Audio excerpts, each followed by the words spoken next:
reprends parce que j'ai pas encore, YouTube m'a pas encore validé de faire des longues vidéos, donc je peux aller jusqu'à une quinzaine de minutes. Donc je m'arrête un peu avant pour être sûr que la vidéo elle passe lors de chargement. Voilà. Donc je disais, quand j'appelle ma mère, j'ai plus cette appréhension de me dire comment ça va être la conversation, et s'il va y avoir une infection, et quand on se voit, comment ça va se passer, et si, et ça. Oh, je me dis putain, c'est beaucoup mieux. Je me sens beaucoup mieux comme ça. C'est triste à dire, mais franchement, depuis que je les ai éloignés de ma vie, je suis beaucoup mieux. Tout ça pour dire que. Pardon. Il y avait un truc qui me gênait. Tout ça pour dire que mon parcours de PMA, mes parents ne me soutiennent pas, j'ai le soutien de mes amis, j'ai quand même le soutien de certaines personnes de ma famille, mais c'est important d'être entouré. C'est très important d'être entouré. Si vos parents ne comprennent pas, je ne vous dis pas qu'il faut faire comment, il faut vous éloigner d'eux, c'est pas du tout ce que je vous dis. Mais après, je pense qu'il faut savoir soit mettre les hauts là si vous avez des parents qui sont compréhensifs, soit s'ils sont comme les miens, essayer de trouver une alternative. Je ne dis pas forcément de vous les éloigner comme moi j'ai fait. Moi, ça a été radical parce que c'est une situation qui dure depuis des années, depuis que je suis adolescente. Donc ça fait 20 ans, j'en ai 35 bientôt.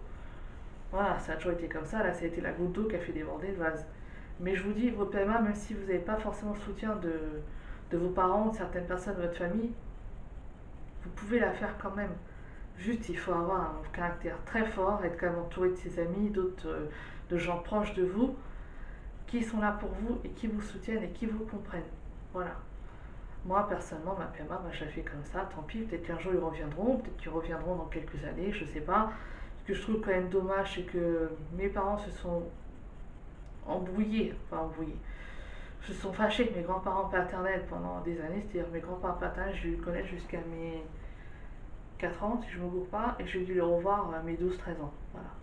Et je trouve ça dommage, c'est que ça leur a pas servi de leçon, c'est qu'au final, ils auraient dû se dire, ou on a déjà pu parler à certaines personnes de la famille, quasiment à personne du côté de mon père pendant une dizaine d'années, presque, on refait la bêtise avec notre fille d'un côté. Mais ils le comprennent pas de cette oreille. Bon, c'est dommage, hein, tant pis.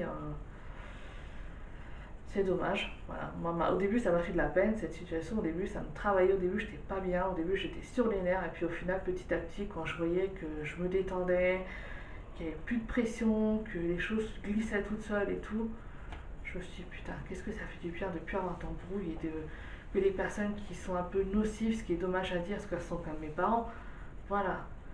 Je sais pas, ils sont comme ça, hein.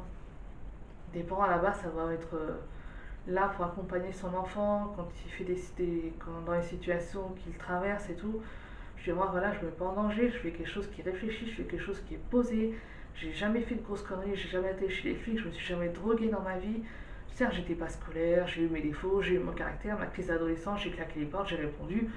Ok, je ne dis pas le contraire, j'ai pas été spécialement l'enfant modèle, l'enfant facile, hein, loin de là.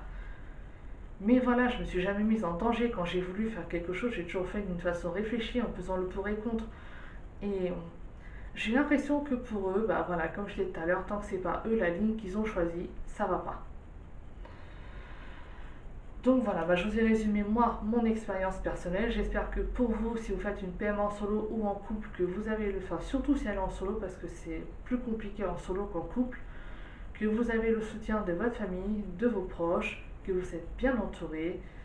Si c'est le cas, je suis très contente pour vous. Si c'est pas le cas, si vous voulez, on peut échanger par mail, oui, ou par commentaire. Je sais pas si j'arrive à les activer. Au pire, sur ma description de ma chaîne, j'ai mis mon mail pro. Si vous voulez qu'on échange, il n'y a pas de souci, vous m'envoyez un petit mail, on échangera, on se soutiendra, ça sera avec plaisir. Même si vous avez le soutien de votre famille et vos amis, si vous voulez échanger, on peut échanger. Parce qu'avoir le soutien de gens qui sont dans la même situation que soi et de personnes qui ne sont pas dans la même situation, c'est pas pareil. Ils comprennent d'un côté, mais ils vivent pas la même chose. Alors que entre personnes qui vivent la même chose, on se comprend mieux d'un côté.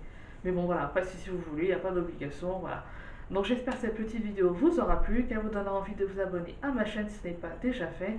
Activez la petite cloche pour recevoir une notification quand je sortirai une nouvelle vidéo. Et moi, je vous fais plein de gros bisous et je vous dis à très bientôt dans une nouvelle vidéo. Bye bye!